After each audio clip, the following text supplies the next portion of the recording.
এবার দ্বিতীয় পরিচ্ছেদের চতুর্থ এবং শেষ অংশ।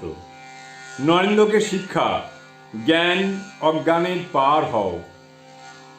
নরেন্দ্র কাছে বসে আছেন, তার বাড়িতে কষ্ট, সেই জন্য তিনি সর্বদা চিন্তিত হইয়া থাকেন।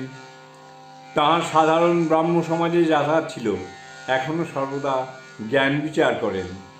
বেদান্তাদি গ্রন্থ পড়িবার খুব ইচ্ছা।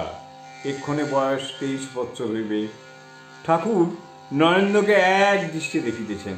শ্রীরামকৃষ্ণ সহাস্যে নরেন্দ্রের প্রতি, তুই তো আকাশবৎ, তবে যদি ট্যাক্স অর্থাৎ বাড়ির ভাবনা না থাকত। সকলের হাস্য।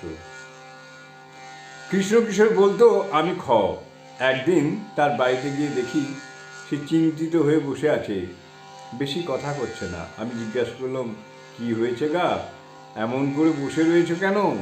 সে বললে, ট্যাক্সওয়ালা এসেছিল, সে বলে গেছে টাকা যদি না দাও তাহলে ঘটি বাটি সব নিলাম করে নিয়ে যাব। তাই আমার ভাবনা হয়েছে। আমি হাসতে হাসতে বললাম, সে কি গো, তুমি তো আকাশবৎ, যাক সালারা ঘটি বাটি নিয়ে যাক, তোমার কি? তাই তোকে বলছি, তুই তো এত ভাবছিস কেন? কি জানিস, এমনি আছে। শ্রীকৃষ্ণ অর্জুনকে বলেছেন, অষ্টসিদ্ধির একটি থাকলে কিছু শক্তি হতে পারে, কিন্তু আমায় পাবে না। সিদ্ধায়ের দ্বারা বেশ শক্তি, বল, টাকা এইসব হতে পারে, কিন্তু ঈশ্বরকে লাভ হয় না। আর একটি কথা, জ্ঞান অজ্ঞানের পার হও। অনেকে বলে অমুক বড় জ্ঞানী, বস্তুত তা নয়। বশিষ্ঠ এত বড় জ্ঞানী, পুত্র শোকে অস্থির হয়েছিল। তখন লক্ষ্মণ বললেন, রাম, এ কি আশ্চর্য, ইনিও এত শোকার্ত?